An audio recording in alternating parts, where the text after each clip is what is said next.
buat setiap apapun yang sudah Tuhan lakukan dalam kehidupan kami. Kami tahu karena Tuhan sangat teramat mengasihi kami.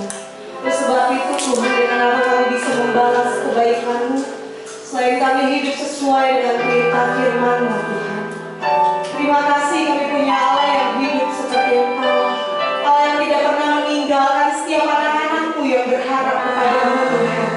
Oleh sebab itu kami mau bilang terima kasih banyak Tuhan Yesus. Terima kasih banyak Roh Kudus. Kau baik buat kami Tuhan. Kau teramat baik buat hidup kami Bapak. Terima kasih Roh Kudus. Tuhan, kami mau bilang terima kasih buat setiap waktu yang sudah Tuhan berikan, sehingga kami boleh ada di tempat ini sore hari ini beribadah kepada-Mu dengan kesehatan yang sudah Tuhan percayakan. Kami mau bilang terima kasih banyak Tuhan. Terima kasih buat kesempatan yang indah ini Tuhan. Kami percaya setiap langkah kami di tempat ini tidak akan berlalu dengan sia-sia, tapi ada berkat lewat ibadah kami sore hari ini yang sudah Tuhan persiapkan atas setia Tuhan. Terima kasih Tuhan masih memberikan kami kesempatan untuk kami mengembalikan milik kepunyaan Tuhan. Biarlah Tuhan siapapun yang kami berikan buat pekerjaan-Mu, kami tidak akan pernah berkekurangan. Tapi apa yang kami perlukan Tuhan sediakan buat kami. Terima kasih Roh Kudus. Tiba saatnya sebentar kami ingin mendengarkan sebagian kepada firman Tuhan. Biar kiranya Engkau bekerja lewat hamba-Mu untuk mengingatkan kami kembali akan firman-Mu yang luar biasa. Biar kami boleh Tuhan mendengar firman-Mu, bahkan kami boleh melakukan perintah firman-Mu Tuhan. Berikan kami kekuatan Tuhan untuk melakukannya. Berikan kami telinga seorang murid untuk kami mendengarkan dengan baik. Terima kasih banyak Tuhan Yesus. Terima kasih banyak Roh Kudus. Kami sambut firman-Mu dengan pengucapan syukur hanya di dalam nama Tuhan Yesus Kristus. Haleluya. Amin.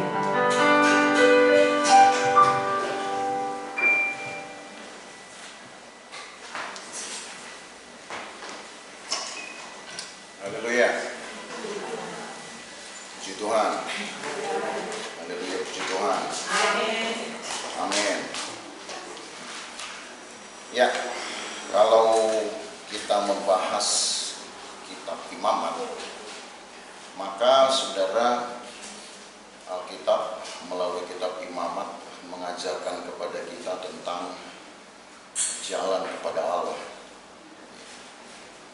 Walau pernah sudah kita bahas tentang tema ini yang berhubungan dengan Paskah kemarin, baik jalan kepada Allah, jalan dari Allah.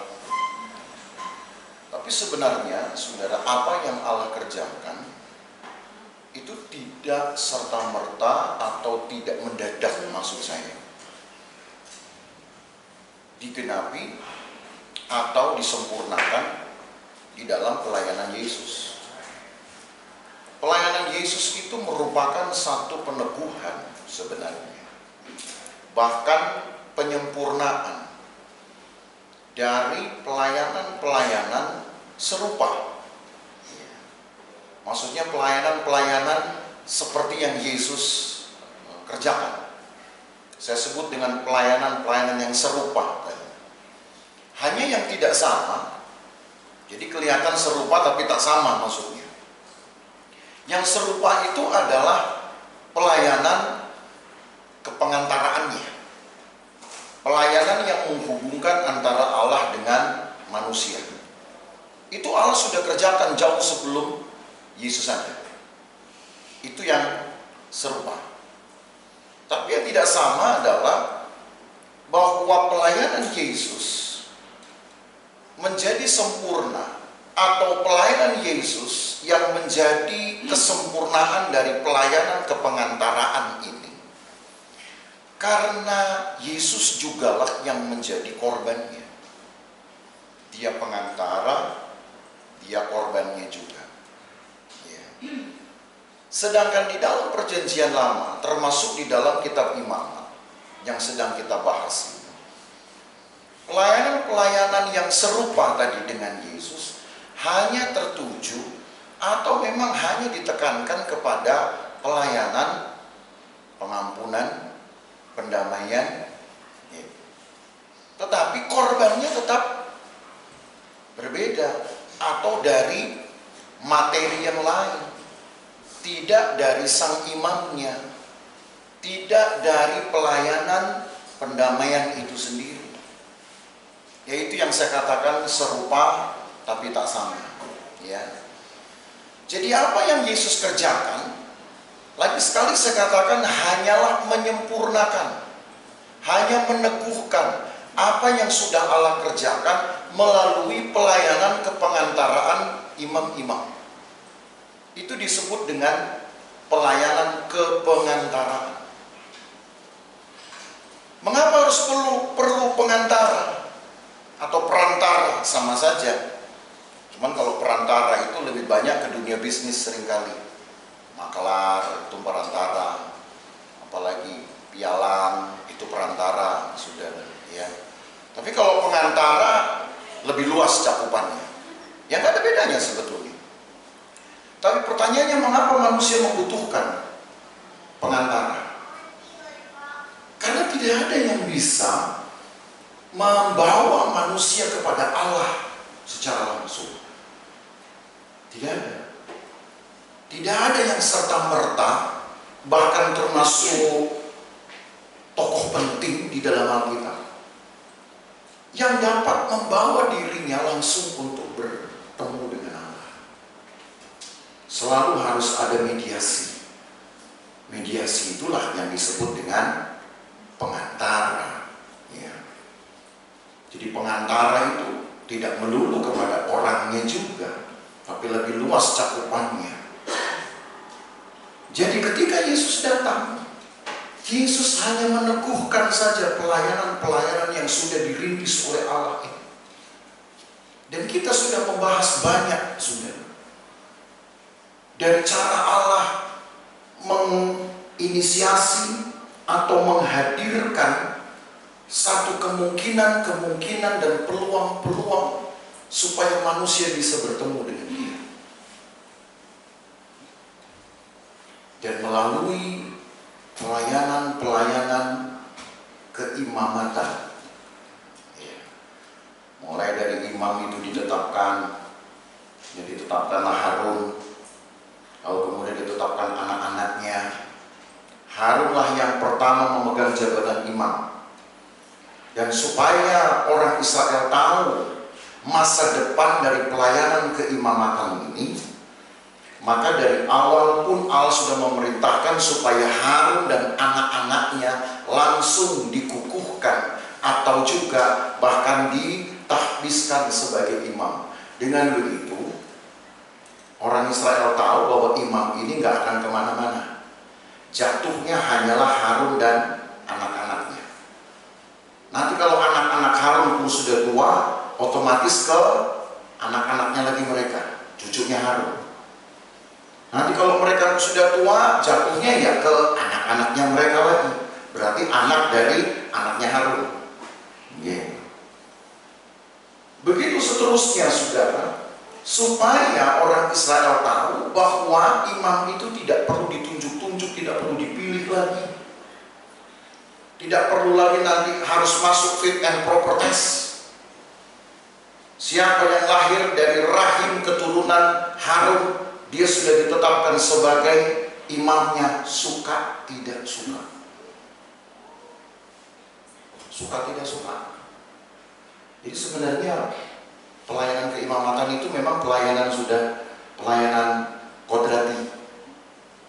Artinya sudah memang ditetapkan dari orang itu belum lahir pun sudah ditetapkan dia. Hanya waktunya aja nanti kapan dia jadi imam. Hanya masalah waktu, sudah. Tapi yang jelas, yang lahir dari imam, dia pasti akan jadi imam. Gak akan kemana-mana, sudah. Tinggal tunggu tanggal mainnya, gitu. Dan itu sudah merupakan ketentuan Allah. Nah pertanyaannya, bagaimana caranya Yesus, dari mana garisnya kalau begitu? Yesus bukan keturunan Harun. Yesus bahkan kalau diurut-urut pun lahir dari keturunan Yehuda. Yehuda itu bukan Lewi. Yehuda itu adiknya Lewi. Dalam urutan kelahiran, Lewi lahir lebih dulu, nomor 3, Yehuda nomor 4. Itu semua adalah anak-anak Yakub dari Lea. Jadi kalau urutan kelahiran, Yehuda adiknya Lewi. Tapi yang jelas Yehuda bukan Lewi. Sementara Harun itu dari suku Lewi.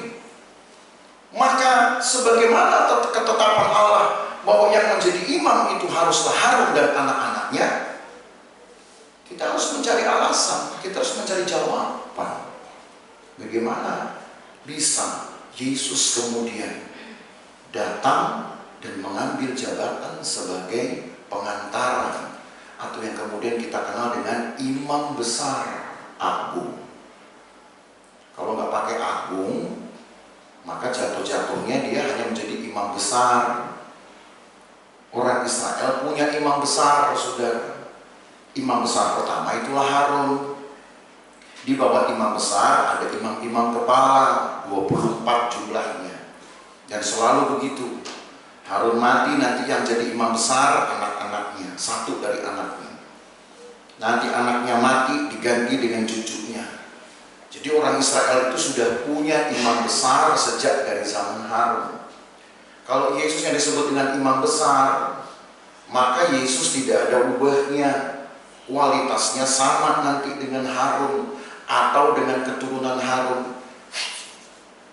Maka supaya Yesus mempunyai kedudukan yang istimewa di dalam Alkitab, disebutkanlah ia di dalam kitab Ibrani sebagai imam besar yang agung. Jadi kata agung itu menunjukkan keistimewaan. Tapi tidak semua yang namanya agung itu istimewa, saudara ya. Jadi saudara pengen lah yang istimewa, kasih anak namanya agung gitu. Nggak semua agung istimewa. Tapi kalau Yesus disebut sebagai yang agung, karena itu bahasa Alkitab. Di dalam perjanjian lama bukan hanya dikenakan pada kata imam besar saja. Kata agung juga dikenakan untuk satu hikmat atau satu jabatan pelayanan yang lain, gitu. Yang jelas Yesus, kedudukan Yesus tidak sama dengan imam-imam besar. Sehingga tadi saya katakan dari awal, kalaupun Allah sudah menginisiasi, sudah memulai pekerjaan kepengantaraan itu jauh sebelum nanti Yesus datang, sudah dirintis dengan pelayanan keimamatan, yaitu imam besar. Itu pelayanan serupa dengan Yesus, tapi tak sama. Serupanya kenapa? Serupanya hanya masalah mekanismenya saja. Harus ini, harus itu, habis potong, tumpang tangan, potong, habis potong, darah dipercikkan, sisanya nanti diguyur gitu ya, parit sekeliling mezbah. Itu hanya mekanisme. Itu yang serupa. Yang tak serupa apa? Yang tak serupa imam-imam besar perlu kambing, perlu domba, perlu sapi untuk melakukan prosesi korban. Yesus tidak perlu. Yesus hanya perlu dirinya sendiri saja. Yesus hanya perlu kerelaannya saja. Itu yang membuatnya tidak sama. Nah, kita perlu tahu sekarang keserupaan apa saja selain dari korban yang harus dimiliki oleh imam. Bahkan ketika pelayanan keimamatan ini sudah Allah perluas jangkauannya untuk orang-orang percaya. 1 Petrus pasal 2 menulis bahwa kita ini juga sudah disebut dan dilayakkan sebagai imam-imam yang berkerajaan. Baca ayatnya. Walaupun bukan ini yang mau saya khotbahkan. Kita khotbah ini sekarang di Imamat 8. Tapi nggak apa-apa lah jadi ayat pembuka. 1 Petrus pasal 2. 1 Petrus pasal 2 ayat yang ke-9 menulis tentang kehendak Allah yang membuat pelayanan keimamatan itu diperluas jangkauannya, saudara, kepada orang-orang percaya. 1 Petrus pasal 2 ayat yang ke-9. Tetapi kamulah bangsa yang terpilih, imamat yang rajani, bangsa yang kudus, umat kepunyaan Allah sendiri, supaya kamu memberitakan perbuatan-perbuatan yang besar dari Dia yang telah memanggil kamu keluar dari kegelapan kepada terangnya yang ajaib. Coba saudara perhatikan ini, indikator per indikator, ya, ketentuan per ketentuan. Apa ketentuan pertama? Kamu bangsa yang terpilih. Dan bangsa yang terpilih ini ditetapkan lagi. Yang kedua, sebagai imamat yang berkerajaan. Di dalam terjemahan LAI ditulis imamat yang rajani. Di dalam terjemahan lama ditulis imamat yang berkerajaan. Apa maksudnya? Kan raja itu identik, namanya kerajaan itu pasti hubungannya dengan raja. Kenapa dengan imam? Karena di mata Tuhan, kerajaan Israel itu penghuninya ya umat Tuhan, bukan orang lain. Kerajaan Allah berarti penghuninya siapa? Umat Allah, orang Kristen. Jadi nggak salah kita sebut kerajaan Allah itu sama dengan kerajaan. Coba dalam sejarah misalkan belajar kerajaan Majapahit, nggak sama, saudara. Disebut kerajaan Allah itu berarti isinya ya orang-orangnya Allah saja.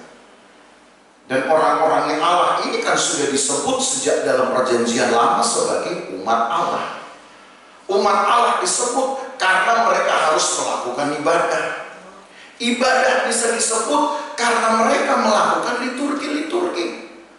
Liturgi bisa dilakukan karena ungkapan dari apa yang mereka percayai. Kenapa mereka bisa percaya? Karena ada firman Allah. Kan begitu. Kalau diurut-urut panjang itu sudah. Dan kenapa ada firman?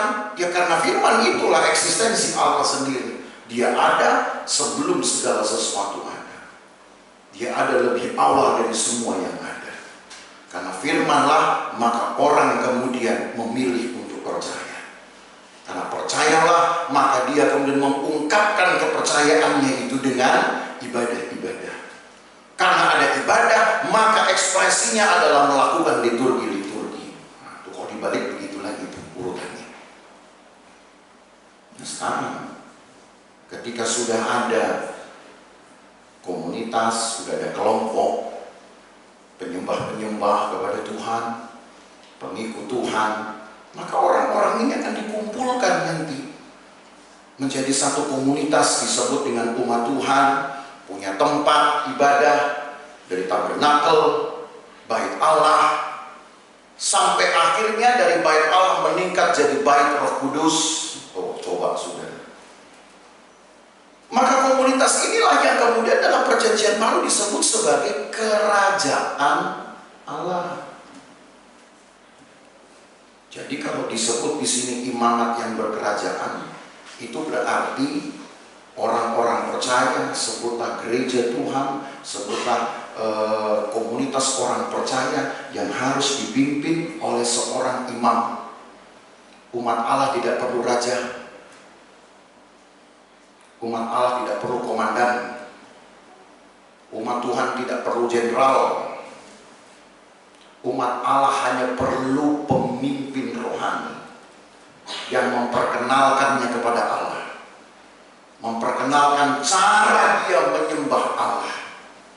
Makanya disebut imamat yang berkerajaan. Makanya kita bersyukur, saudara. Tapi kenapa kita perlu juga pimpinan-pimpinan politik? Ya karena kita masih menjadi warga negara, satu negara yang juga mempunyai sistem pemerintahan. Tapi secara rohani, saudara nggak perlu jenderal.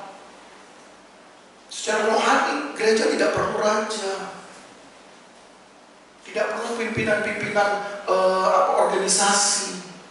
Yang diperlukan hanya pimpinan rohani, pemimpin rohani yang bisa membawa, meneladankan kepada kepada jemaat itu cara mendatangi Tuhan setelah terbuka jalan dari Allah dan jalan kepada Allah. Tuh, ditetapkan imamat yang kerajaan. Setelah itu apa lagi? Ditetapkan bangsa yang kudus, umat kepunyaan Allah sendiri. Jadi pendeknya saudara, apa yang berhubungan dengan milik Allah, masyarakat Allah, kota Allah, gereja Tuhan, itu hanya perlu seorang pemimpin rohani yang tahu betul membawa teladan, menjadi teladan bagi umat Tuhan. Nah, itu sebabnya dari perjanjian lama Allah mengajari orang Israel konsepnya melalui imam, melalui korban-korban, melalui hari raya, melalui liturgi di dalam tabernakel, diperkenalkan itu. Saudara tidak akan nemu di dalam Alkitab Allah mengajari orang percaya sistem pemerintahan. Nggak akan ada itu. Allah tidak akan mengajari orang percaya cara berorganisasi. Nggak ada itu. Itu baru kita temukan nanti di zaman-zaman kemudian. Tapi dari awal Allah hanya mengajari umat Tuhan gimana caranya kamu percaya, bagaimana caranya kamu dikumpulkan antara orang-orang percaya, dan bagaimana caranya orang-orang percaya, kumpulan orang-orang percaya tetap percaya sampai Tuhan datang. Udah itu aja, 3 hal itu sudah.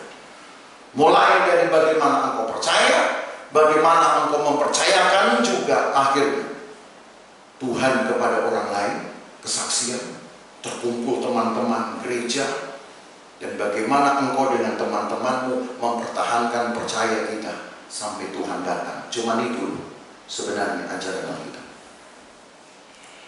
Jadi ketika kita sekarang membahas imamat pasal 8, nah sekarang kita sudah di pasal 8. Setelah terbuka jalan dari Allah, jalan kepada Allah, maka Allah sekarang mentahbiskan satu tokoh, satu pemimpin yang akan menjadi penghubung dia dengan manusia. Sebab keberhasilan dari pekerjaan Allah ditentukan dengan keberhasilan imam. Ini saudara catat baik-baik. Yang menentukan keberhasilan dari hubungan manusia dengan Allah itu imam. Kalau seandainya korban cacat, masih bisa diganti. Masih bisa diganti. Kalau liturgi salah, masih bisa diperbaiki. Tapi kalau imam salah, catat baik-baik, ingat baik-baik. Kalau imam salah, resikonya mati. Tidak bisa diperbaiki. Menakutkan. Serius, saudara. Lagi sekali saya katakan, kalau yang salah korbannya masih bisa diganti. Korban cacat misalkan, korban tidak layak masih bisa diganti. Kalau yang salah liturgi masih bisa dirubah. Kalau yang salah imamnya mati, sudah nggak bisa dibetulin. Ya Allah mengangkat memang imam yang baru, tapi imam yang lama habis ceritanya. Dan ketika saya bicara imam kan tidak lagi menunjuk kepada satu tokoh imam besar. Tadi kan sudah saya bawa kepada 1 Petrus pasal 2 ayat 9, bahwa imam-imam di situ juga adalah gereja Tuhan, orang percaya, termasuk saudara dan saya. Jadi kalau saya bilang siang hari ini, sore ini, saya berkhotbah di hadapan imam-imam, itu sah, saudara. Sah demi firman Allah. Karena saudara pun adalah imam-imam. Ketika saudara berdiri antara Tuhan dengan dunia, saudara imam. Itu pernah saya ucapkan itu di khotbah-khotbah yang dulu. Sekarang saya berdiri menengahi saudara dengan Tuhan sebagai pembawa pesan Allah. Saya imam. Perantara namanya. saya mengantar saudara kepada Tuhan lewat firman. Tapi nanti engkau keluar gereja ini, engkau berdiri di antara Tuhan dengan dunia ketika engkau bersaksi, engkau imam. Yeah. Maka kalau sekarang saya khotbah di hadapan imam, lagi sekali saya katakan sah. Maka kalau sah, saudara salah, mati.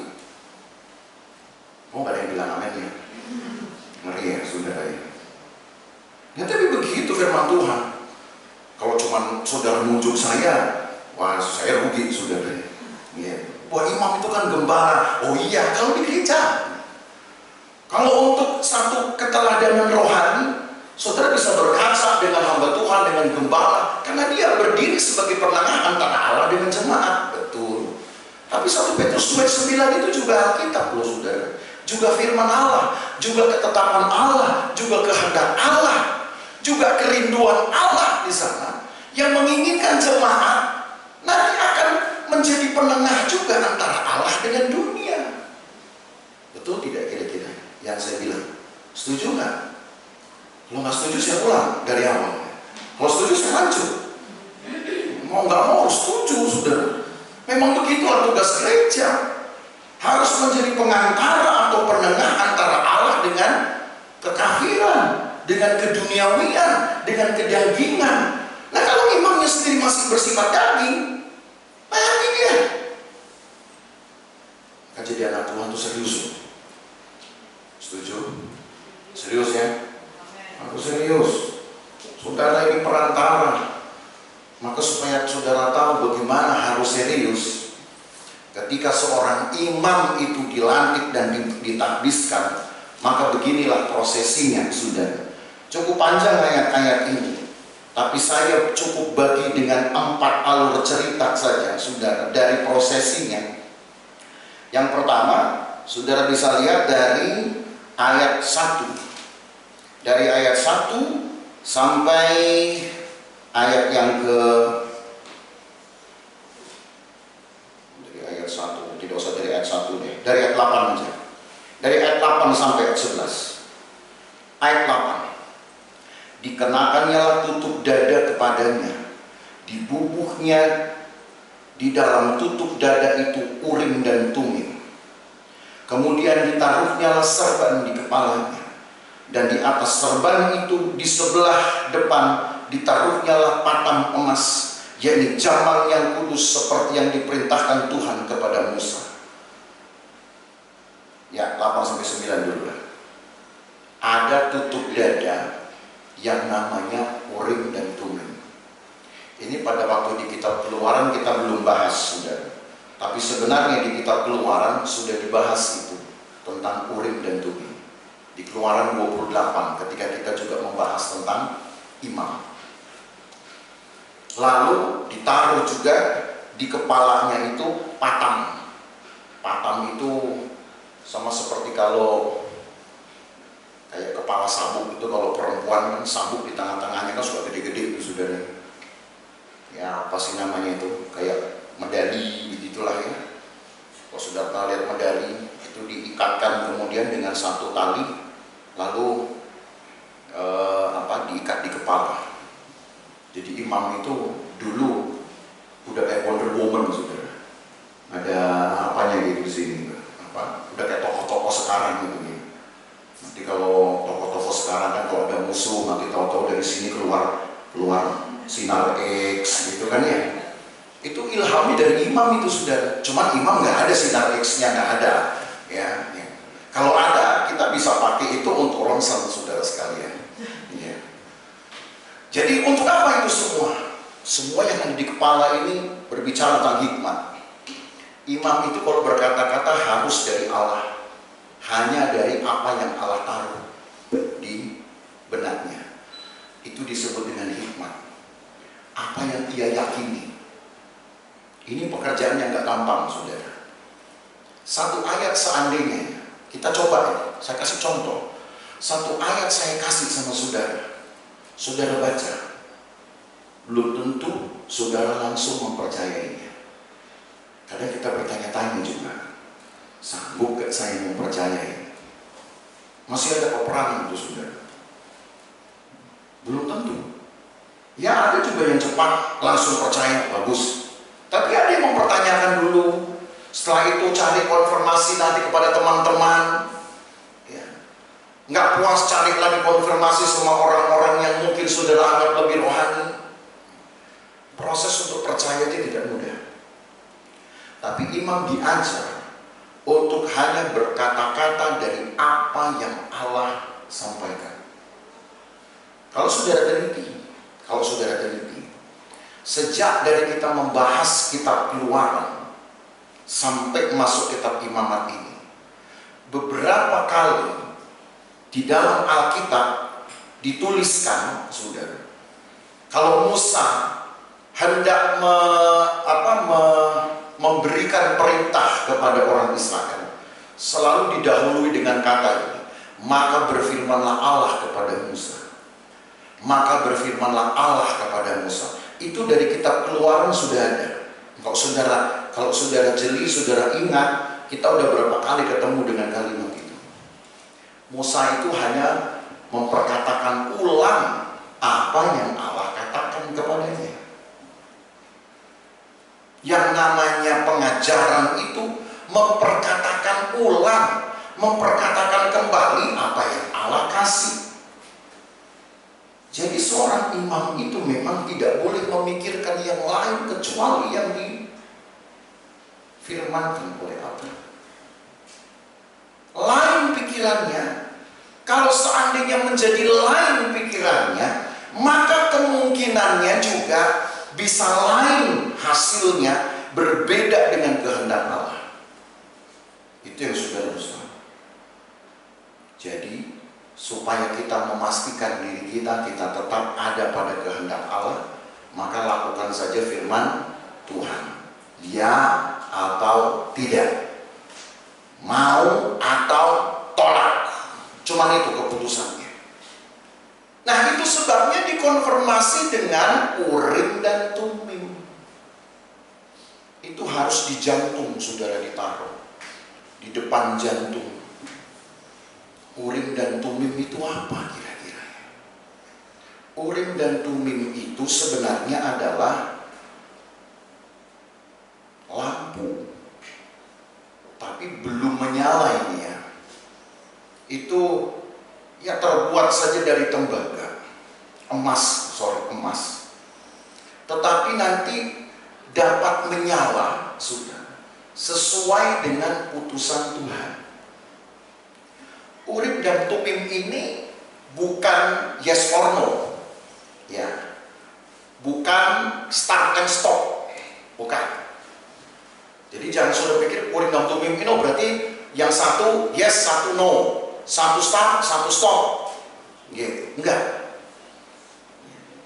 Satu apa lagi? Like, satu dislike, enggak. Sudah. Urim dan Tumim itu mungkin lebih tepat kalau saya kasih ayat aja sama saudara ya. Satu ayat yang tegas sekali di dalam Alkitab, 1 Samuel 14. Supaya saudara tahu Urim dan Tumim itu apa. Ini hanya konfirmasi Allah saja. Bukan konfirmasi manusia maksudnya, untuk manusia. Dari Allah datangnya, tetapi gunanya hanya untuk manusia bisa membedakan. 1 Samuel 14 ayat 41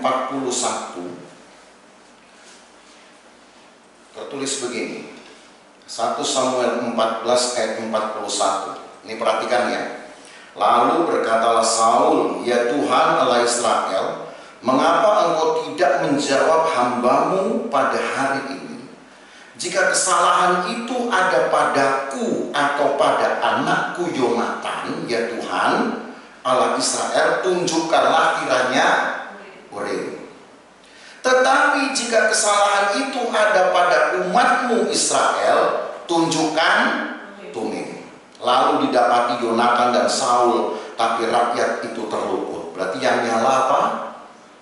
Urim. Kan tadi kan Yonatan bilang, kalau yang memang salah aku, maka yang nyala Urim. Kalau yang salah Israel, maka yang ditunjukkan Tumim. Mendadak itu akan menyala menyala, saudara. Persis seperti yang kita bisa gambarkan ketika orang Israel melihat Musa turun dari Sinai, lalu di atas kepalanya itu seperti ada sesuatu yang bersinar-sinar. Seperti itulah kita menggambarkan apa yang disebut dengan tunjukkan Urim dan tunjukkan Tumim. Jadi bukan tunjukkan itu cuma begini doang, gitu. Ya kan nggak ada gunanya, saudara. Itu ditaruh dalam keadaan memang keadaan yang sama, yang belum berpijar, tapi menyala ketika nanti ada putusan Tuhan.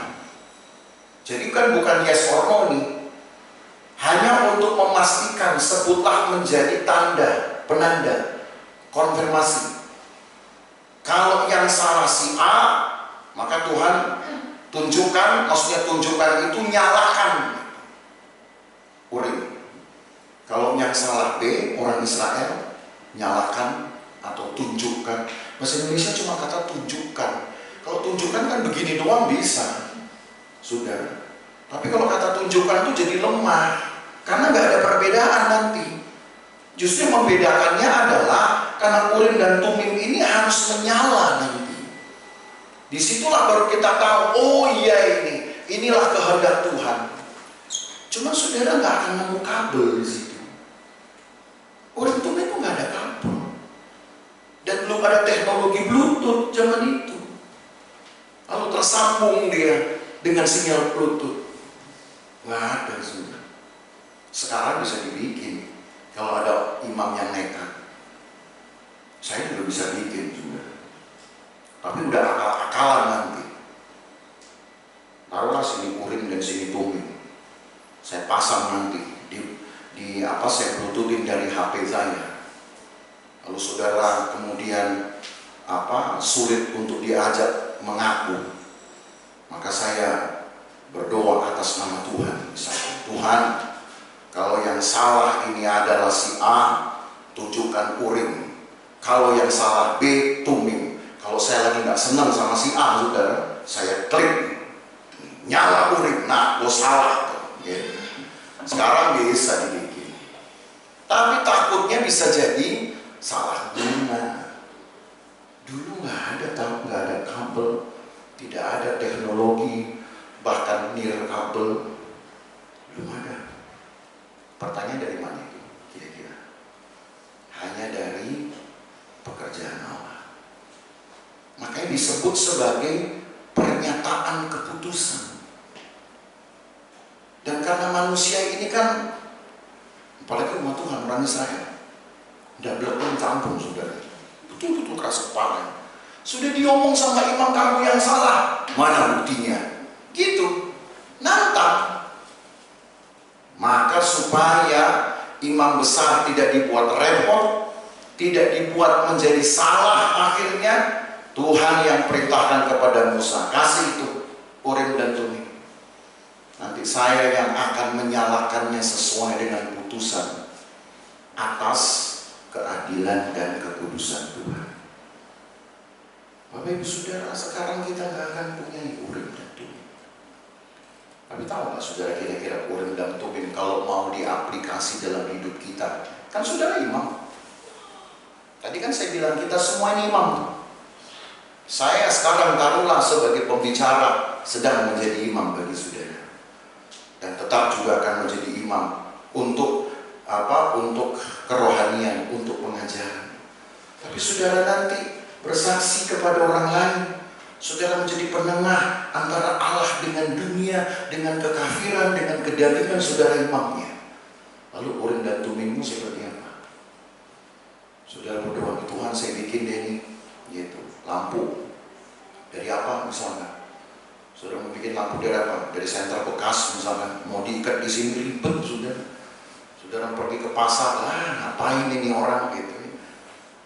Urim dan Tumim itu sebenarnya bicara tentang kepekaan kita terhadap firman dan sensitivitas kita terhadap firman yang diiyakan oleh Tuhan, yang diafirmasi oleh Tuhan. menjadi sebuah keputusan bagi kita. Pertanyaannya, bagaimana kita kemudian membuat konfirmasi? Saya sudah mendapatkan uring dari Tuhan bahwa saya yang salah. Karena sekarang kita bisa mempermainkan. Ayo coba kita hakimi, yang salah saya atau kamu. Apakah kita mau jujur di hadapan Tuhan kalau memang kita yang salah? Karena kita tetap akan buat orang yang salah. Harus orang yang salah. Karena memang manusia pada dasarnya tidak mau salah. Selalu mencari kambing hitam. Begitu. Tidak mau mencari domba putih. Karena kita cari kebenaran. Dan di dalam dunia ini hampir sering semua hal yang dicari kesalahannya. Apa yang dicari kesalahannya? Guru juga dicari kesalahan muridnya. Ujian pasti yang dihitung salahnya berapa, kan gitu. Ya, oh salahnya 2, nilainya 8. Nggak mau dicari yang benar, sudah. Cari yang salah. Guru nyari salahnya murid. Jangan-jangan pendeta cari salahnya jemaat. Jemaat cari salahnya siapa? Salahnya teman. Gitu. Salahnya orang lain. Kenapa? Anak Tuhan nggak bisa salah. Kalau Tuhan nggak bisa salah, ya. Manusia itu rentan dengan kesalahan. Bahkan saya katakan minggu lalu, orang yang sudah menerima Yesus tidak kebal terhadap dosa. Orang yang sudah dibasuh dengan darah Yesus tidak berarti kebal dengan dosa. Orang yang penuh Roh Kudus pun tidak kebal dengan dosa. Jadi jangan saudara kemudian merasa sudah penuh Roh Kudus, lalu saudara bilang, wah aman, nggak akan mungkin saya bikin dosa. Ingat, semua indikator-indikator kerohanian ini dalam tahap tertinggi pun, sampai sebelum saudara sempurna, sebelum tubuh saudara diubahkan, masih bisa bikin dosa. Itu Alkitab yang ngomong. Kecuali nanti ketika tubuh kita diubahkan, baru sampai pada tahap tidak bisa bikin dosa. Sekarang saudara, apapun manusia bisa bikin. Bisa, hanya tidak mau mengaku, hanya tidak mau jujur. Itu sebabnya sekarang sebagai imam di hadapan Tuhan, kalau memang kita salah, buatlah sebuah pilihan dewasa ini seperti yang Yonatan bilang. Kalau memang yang salah aku, nyalakan murid. Yang salah orang Israel, nyalakan Tobim. Tuhan memang adil, saudara. Orang Israel ini jemaat seringkali jadi apa? Jadi tempat, jadi kambing hitam. Kali ini yang salah pemimpinnya memang. Didapati yang salah memang adalah Saul dan Yonatan. Bapak sama anak ini ceritanya. Kalau Tuhan itu kan adil. Dia tidak pernah membela pimpinan. Yang dia bela justru jemaat. Yang dia bela itu umat Tuhan. Kenapa? Mengganti pimpinan perkara gampang. 1 mati tumbuh 1000. Tapi untuk menetapkan satu bangsa pilihan, Allah harus memulai pekerjaannya dari awal, saudara, dan itu nggak mungkin. Israel itu bangsa pilihan, kan? Ditetapkan kapan? Setelah nunggu Israel banyak? Tidak. Kepada Abraham sudah ditetapkan bahwa Israel itu pilihan Allah. 4 abad sebelum bangsa ini betul-betul menjadi komunitas besar, sebelum orang Israel betul-betul menjadi bangsa, 4 abad sebelumnya sudah menjadi pilihan. Nah kalau kemudian diganti, kan Allah harus bekerja lagi, mundur lagi ke belakang. Itu tidak mungkin. Bisa digugat nanti, saudara, kemahakuasaan Allah. Jadi Allah akan bela jemaat. Maka kalau ada pimpinan salah, pemimpin rohani salah, imamnya salah, bagus imam dimatiin. Kenapa? Karena bisa diganti. Kalau umat Allah diganti, tadi saya sudah katakan, dia harus memulai pekerjaan dari awal. Oke, sebutlah mulai pekerjaan dari awal, apa susahnya? Mungkin buat Allah gak susah. Tapi yang lebih susah adalah dia tidak lagi layak disebut sebagai maha kuasa. Karena dia berarti mengganti-ganti konsep, mengganti-ganti pekerjaan. Itu bukan Allah namanya. Allah itu ya dan amin, Alfa dan Omega. Dari dulu dia sudah begitu, sampai kapanpun dia tetap akan begitu, tidak berubah. Keputusannya pun tidak dirubah. Kalau ada yang salah yang harus diperbaiki. Dia tidak akan berubah lagi dari Allah. Jadi kita bersyukur punya Allah seperti itu. Tapi supaya sejalan kita dengan Allah, karena sudah terbuka tuh jalan dari Allah dan jalan kepada Allah sudah terbuka. Nah, bagaimana sekarang kita yang dapat menjamin jalan itu tetap ada dan terus terbuka untuk dunia dapat berhubungan dengan Tuhan? Ditentukan juga dari eksistensi imam, eksistensi pengajar-pengajar rohani ini, supaya jalan itu tetap terbuka antara jemaat dengan Tuhan. Kalau jemaat dengan Tuhan aman, maka nanti jemaat pun juga bisa melakukan hal yang serupa dengan imamnya untuk menjadi penghubung antara Tuhan dengan dunia. Jadi Yesus mati buat kita itu tujuannya banyak, saudara. Bukan cuma menyelamatkan saudara, membeli dosa. Anggaplah itu untuk newcomers, oke lah. Ya, tahu newcomers, orang-orang yang baru masuk iman. Oh, Yesus itu datang untuk menyelamatkan kita. Amin. Untuk orang baru ya. Saya anggap saudara udah jemaat karatan semua nih. Ya, saking karatannya saya nggak tahu berapa karat saudara udah punya. Jemaat yang karatan itu nggak bisa lagi menyikapi Yesus itu juru selamat hanya sebagai penebus dosa, tetapi sebagai kepercayaan Allah supaya engkau melakukan hal yang serupa seperti Yesus. Nah, itu baru untuk orang-orang dewasa rohani. Haleluya. Saudara pikir, wah ini gembala jadi bikin kata kita jadi apa, karbitan gimana? Enggak karbitan sudah. Kalau merasa karbitan ya udahlah, apa boleh buat, tumbuh aja yang penting. Ya. Yang penting manis aja buahnya. Jika mau orang-orang baru, oke, kita sebut Yesus mati untuk menebus dosa, amin. Yesus mati supaya kita diterima Allah, amin. Itu khotbah Paskah minggu lalu saya. Sekarang kan kita udah lewat dari Paskah kan? Berat dikit lah khotbahnya. Berat dikit lah cara saudara terima. Yesus mati buat apa? Paskah periode sudah lewat. Paskah iya, supaya kita diterima Allah, dosa-dosa kita dibebaskan. Tapi setelah itu yang Allah mau, kita harus bisa melakukan yang serupa seperti Allah, seperti Yesus. Karena hadirnya imam juga akan menjadi sebuah tipikalnya nanti, antitipenya pada Yesus. Simbol saja itu. Tapi pelayanan sejati nanti Yesus yang ambil. Tapi Yesus kan tidak lama di dunia ini.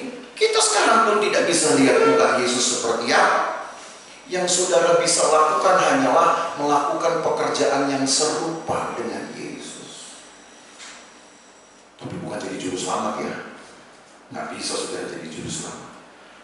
Yang bisa saudara lakukan seperti Yesus hanyalah pelayanan kepengantaraan. Makanya tadi kan saya sudah bilang, apa imam besar itu dengan Yesus serupa tapi tak sama. Serupanya di kepengantaraannya, yang tidak sama di juru selamatnya. Kita juga begitu, saudara. Bisa kita menjadi seperti Yesus, serupa tapi tak sama. Serupanya apa? Kita bisa menjadi pengantara. Kita bisa menjadi urim dan tumim bagi Tuhan, untuk menentukan mana kudus, mana dosa, mana yang harus dilanjutkan, mana yang harus dibuang. Kita bisa, tapi jadi juru selamat kita nggak bisa. Makanya ada lagu seperti Yesus. Sudah pernah pahami ya lagu itu? Seperti Yesus itu saja ku minta. Pertanyaannya, pernah sudah minta seperti Yesus? Apa ya? Dalam jalanku sampai ke surga, saya mau seperti Yesus. Seperti apa nih coba? Serupa tapi tak sama. Jangan cari seperti Yesus saya ingin jadi juru selamat, nonsense. Gak mungkin. Seperti Yesus apa? Pelayanan ke pengantaran. Seperti Yesus menanggung luka-luka, nonsense. Kamu sudah dicambuk aja udah teriak sudah. Dicambuk, siapa lu? Gue sumpahin. Yesus dicambuk 40 kali, diam aja. Kita 1 kali mencak-mencak saudara. Mau jadi seperti Yesus, gak mungkin yang begitu. Serupa tapi tak sama. Yang memang gak bisa sama, jangan dicari sama. Cari yang serupanya. Jadi itu lagu itu bukan lagu orang nekat, saudara. Itu lagu orang penyerahan diri namanya. Masalahnya kita minta. Satu, harus ada tutup dada. Sensitivitas kita terhadap firman. Rasalah kalau ada firman yang memang menemplak kita, mengharuskan kita untuk bertobat, tobat, saudara. Jangan tahan-tahan. Jangan tarsok-tarsok, nanti mati loh. Kan imam besar kalau udah salah mati. Sudah menunggu megap-megap, baru kemudian minta ampun. Ya kalau Tuhan perpanjang hidup, kalau enggak, panjang itu saudara nanti. Yang kedua, hikmat. Yang ketiga apa? Nah, kita lanjut ya sudah ke kembali ke dalam tawarik, kembali ke dalam imamat. Sekarang saya ke ayat yang ke 12. Tadi kan saya berhenti di ayat 9. Imamat pasal 8. Sekarang ke ayat yang ke 12. Imamat 8 ayat 12. Kemudian dituangkannya sedikit dari minyak urapan itu ke atas kepala Harun, dan diurapinyalah dia untuk menguduskan. Harun yang mengurapi adalah Musa. Saya merenungkan cukup lama saudara ayat ini. Berarti imam yang pertama sebenarnya bukan Harun, Musa. Walaupun Musa tidak ditetapkan nanti keturunannya sebagai pemegang jabatan imam. Musa itu memang dari suku Lewi. Ya betul. Musa itu adiknya Harun. Musa itu yang paling bontot kan. Maryam, Harun, Musa. Saya pikir-pikir kok kenapa sang adik bisa mengurapi kakaknya. Bedanya cuma 3 tahun memang Musa dengan Harun. Tapi bagaimanapun juga saudara, pelayanan dari Harun ditentukan oleh pengurapan dari Musa. Karena Musa itu orangnya Tuhan. Nah saudara tahu orangnya Tuhan itu berarti harus betul-betul dipastikan dia berbicara, berpikir, berperilaku sama seperti Tuhan. Dan indikasinya itu hanya urapan. Jadi urapan bukannya sekedar satu fenomena di mana orang berbahasa roh. Kadang-kadang kita ke distract itu ya, ke terbagi-bagi, jadi kabur. Orang bahasa roh itu diurapi. Bahasa roh itu belum tentu diurapi. Bahasa roh itu pengalaman kekristenan. Semua orang bisa. Tidak hanya hamba Tuhan, jemaat pun bisa. Bahkan anak-anak pun bisa.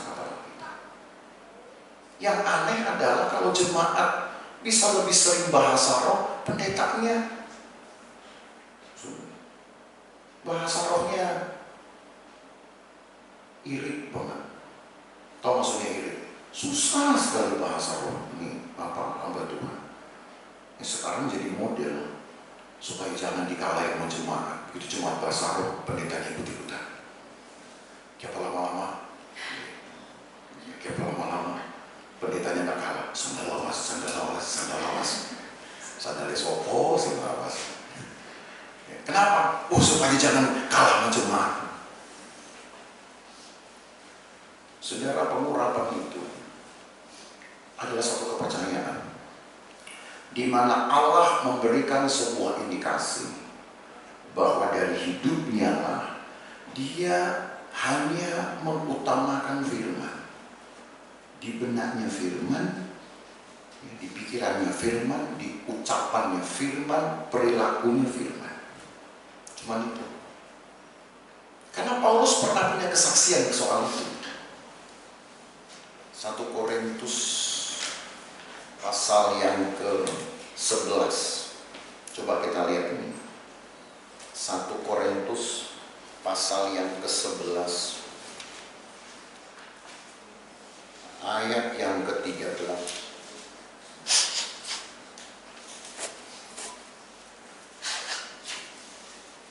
1 Korintus pasal 11.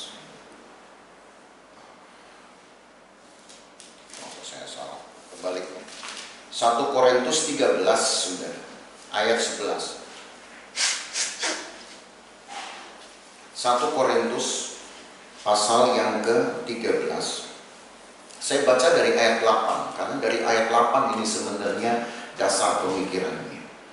1 Korintus 13 dari ayat 8. Kasih tidak berkesudahan, nubuat akan berakhir, bahasa roh akan berhenti, pengetahuan akan lenyap. Ini akan dicari mana yang memang paling esensial, yang paling penting. Sebab pengetahuan kita tidak lengkap, nubuat kita tidak sempurna. Tapi jika yang sempurna tiba, maka yang tidak sempurna itu akan lenyap. Di sini saudara, Paulus hanya memberi saja satu perbandingan bahwa yang disebut dengan nubuat, bahasa roh, pengetahuan akan firman itu penting. Tetapi yang sekarang dimiliki oleh orang percaya itu baru sebutlah pemenuhan dengan skala atau persentase yang masih sedikit, sejalan dengan kematangan imannya. Makanya dikatakan di ayat yang ke-10, jika yang sempurna tiba, maka yang tidak sempurna itu akan lenyap. Nah, memastikan yang sempurna bagaimana caranya? Ayat 11. Ketika aku kanak-kanak, aku berkata-kata seperti kanak-kanak. Aku merasa seperti kanak-kanak. Aku berpikir seperti kanak-kanak. Sekarang sesudah menjadi dewasa, aku meninggalkan sifat. Nah, itu indikatornya. Itu caranya saudara mengukur. Bukan tidak penting pengetahuan, jadi tahu tentang Tuhan penting. Bahasa roh penting. Tapi yang saudara punya itu belum segalanya. Itu pengalaman kekristenan yang tetap harus dipupuk, dibiasakan, dimatangkan, saudara. Karena itu akan berhenti nanti. Tapi ketika yang sempurna datang, sempurna ini dia akan bicara tentang manifestasi yang paling tinggi.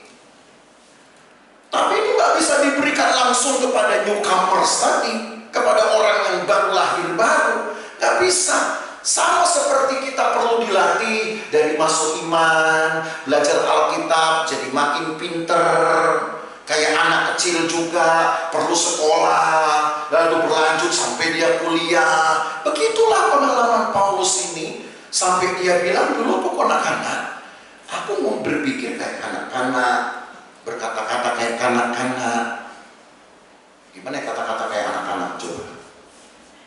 Anak-anak kalau berkata-kata tuh kan saudara lihat, gak pernah mau ada kalahnya, saudara. Maunya menang terus. Nanti mama beliin ini, gitu. Mamanya bilang, kan kamu ada duit, tapi mama punya duit lebih banyak, gitu kan. Anak sekarang pinter, ya kayak gitu. Kalau saudara kemudian begitu sama Tuhan, Tuhan ampuni saya bikin dosa. Terus Tuhan bilang, coba belajarlah mengampuni orang lain. Iya, tapi dosanya gitu kebanyakan. Dosa saya kan gak sebanyak dia. Gitu. Itu bahasa anak namanya saudara. Maunya digertiin terus. Maka harus belajar matang ini. Bahasa roh belum segalanya. Tapi kalau bicara pengurapan, nah ini kan tadi saya mau bedakan. Pengurapan itu kepercayaan. Hanya untuk orang-orang yang memang nanti untuk keperluan tertentu, untuk pelayanannya, kelayakannya maksud saya. Itu harus ditemukan dengan pengurapan. Memang sekarang kalau dibedakan manifestasi pengurapan apa? Ujung-ujungnya orang akan bilang bahasa roh. Betul ya? Manifestasinya cuma itu. Udah diurapi belum? Pengurapan itu apa ya? Udah bahasa roh belum? Nah kan gitu juga ujung-ujungnya. Padahal bahasa roh itu pengalaman bertahap. Pengalaman kekristenan yang bertahap. Itu bahasa roh.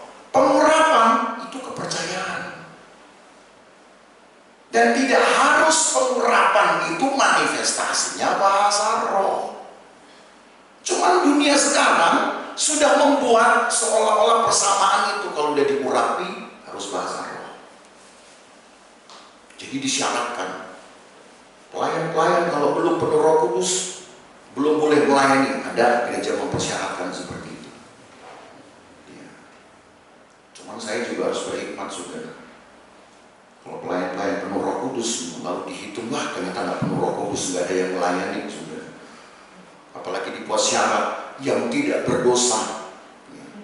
Yang jadi pelayan adalah yang bukan orang berdosa. Maka sampai kapanpun gak akan ada yang jadi pelayan. Kenapa? Semua pelayan orang berdosa semua. Ini saya kan juga bicara di depan orang berdosa. Tapi imam-imam. Begitu saudara. Maka kalau kita bicara apa dong pengurapan? Pengurapan itu hanyalah tanda kelayakan dan kepercayaan dari Tuhan. Indikatornya apa? Bukan bahasa roh, tapi indikatornya adalah sensitivitas tadi. Saudara yang harus mengukur saudara pantas nggak untuk melayani, bukan gereja yang mengukurnya. Paham ya? Saya nggak bisa loh buat syarat kepada pelayan. Dan yang nggak pernah saya buat syarat itu kan. Coba pelayan-pelayan, ada nggak syarat harus penuh Roh Kudus, bahasa roh? Nggak saya syaratkan sudah. Kalau saya syaratkan tewas semua nih jangan pelayannya. Ya, wah bisa melayani. Gitu. Saya juga yang rugi sudah. Tapi bukan berarti kalau nggak disyaratkan saudara santai-santai saja. Itu masalahnya, saudara ukur.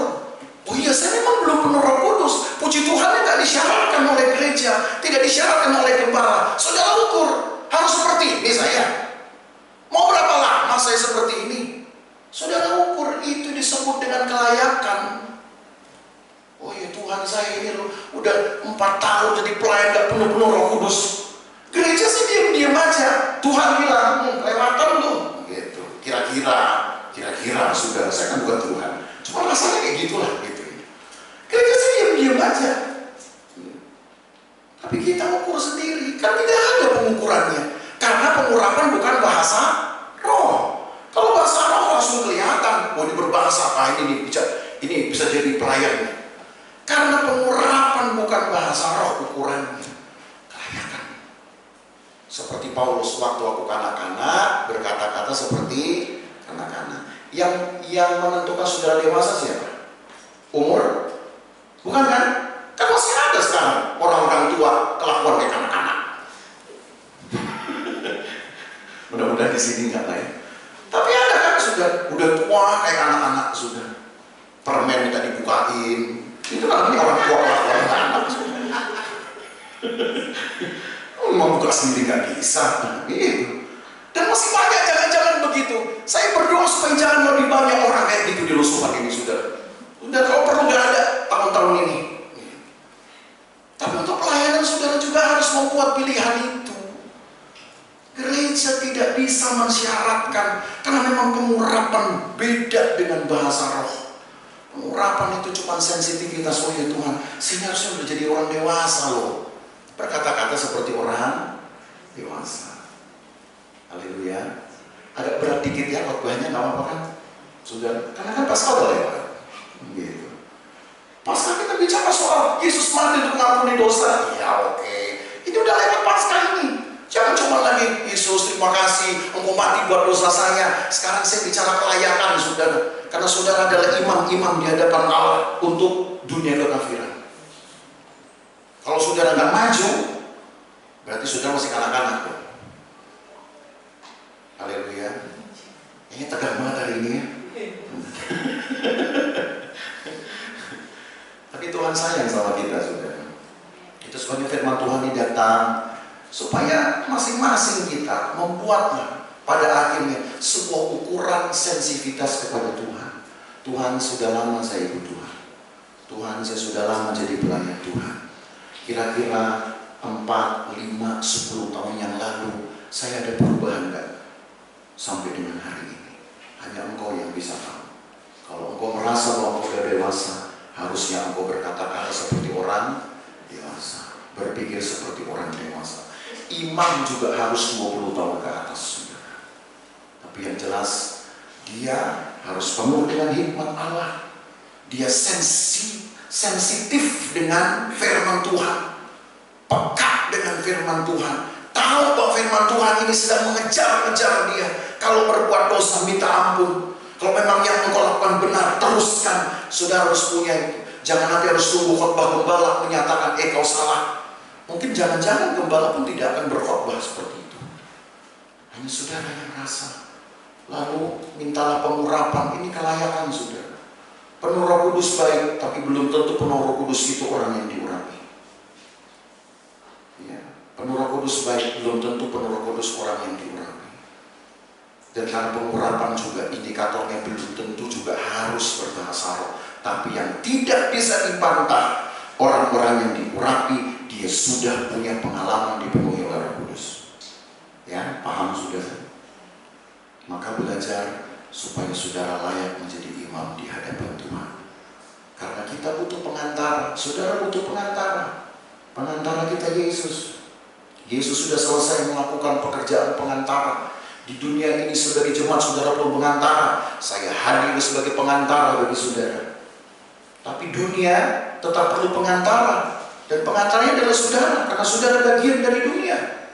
Dunia adalah milik Allah. Tapi bagiannya saudara. Maka saudara harus berdiri sebagai imam, pengantara antara Allah dengan dunia. Tanggung jawab kita sama, saudara. Maka jadilah seperti Yesus. Serupa tapi tak sama. Tapi yang serupa, kejarlah itu. Ya, supaya hidup kita memuliakan nama Tuhan. Mari kita mulai berdiri. Saya ingin kita nyanyi lagu lama itu, saudara. Seperti Yesus, itu saja yang ku minta. Dalam segala jalanku, sampai ke surga, saya mau seperti Yesus.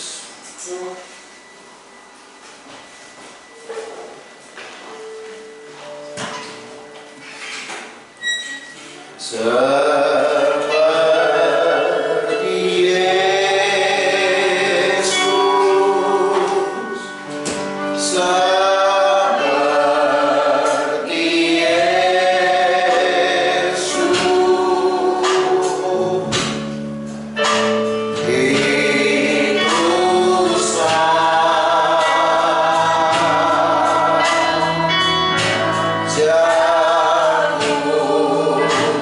Yesus, itu saja ku minta.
menjelang naiknya ke surga pun dia masih mengucapkannya. Dia berkata, ajarkanlah mereka melakukan segala sesuatu yang telah kuperintahkan kepadamu. Mengajar itu mungkin gampang, sudah. Tapi untuk menjadi cermin keteladanan itu yang susah. Karena kita harus memulai terlebih dahulu sebelum orang lain mengikuti kita. Mengajar itu mungkin cuma ngomong, tapi meneladankan diri, menjadi teladan diri. Kita harus menjadi cermin hidupnya. Apa yang kita buat orang akan tiru. Maka apa yang Yesus ucapkan kepada murid-murid itu menjadi sebuah pesan kekristenan yang tidak hanya berhenti pada masa Yesus, tidak hanya berhenti sebelum Yesus naik ke surga. Sampai hari ini sama. Ajarlah mereka melakukan segala sesuatu seperti yang telah kuperintahkan kepadamu. Karena imam nanti pun akan melakukan sesuatu atas dasar perintah Tuhan dan menyuruh umat Tuhan untuk melakukannya secara tepat dan tidak boleh kemudian dirusak. Hanya itu. Jadi belajarlah saudara untuk menghargai karya Yesus. Hargailah pekerjaan Yesus. Bukan hanya untuk mati saja kita hidup bagi Tuhan, tapi biarlah setelah Yesus hidup kembali dan menjalani hidupnya sebagai seorang pengantara di sorga untuk tetap mengampuni kita sampai hari ini, saudara tetap harus mengerjakan pekerjaan Yesus seperti Yesus.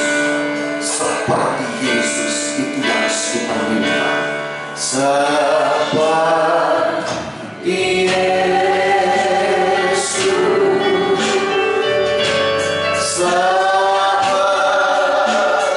Yesus, itu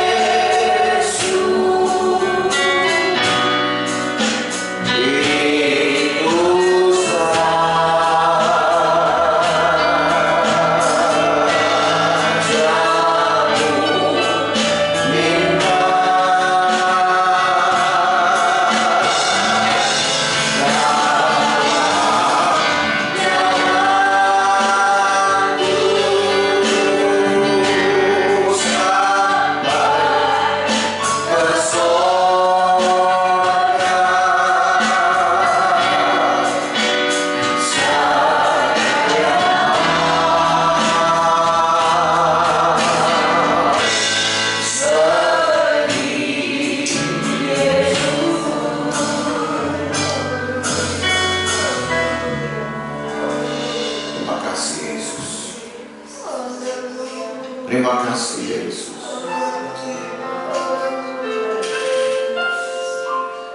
Hidup kami ada hanya karena Engkau. Biarlah kami ada ini untuk Engkau juga pada akhirnya. Dari Engkau untuk Engkau. Engkau ciptakan, Engkau beri kami hidup supaya kami kembalikan hidup untuk Engkau saja. Bingung bagaimana kami harus hidup, kami cukup belajar dari firman-Mu. Apa yang Engkau lakukan, kami mulai ikuti, kami pelajari. Apa yang Engkau firmankan, kami mulai ikuti, kami mulai coba, kami terapkan dalam hidup kami. Mungkin awal susah, tapi kami ingin menjadi seperti Engkau. Tambah hari tambah dewasa, berubah pikiran kami, berubah perasaan kami, berubah perilaku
Terima kasih.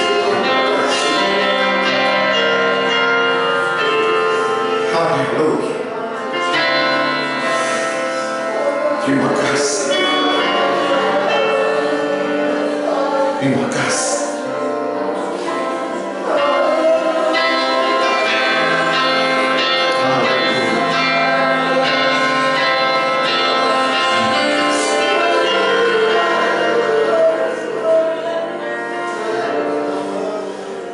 Terima kasih.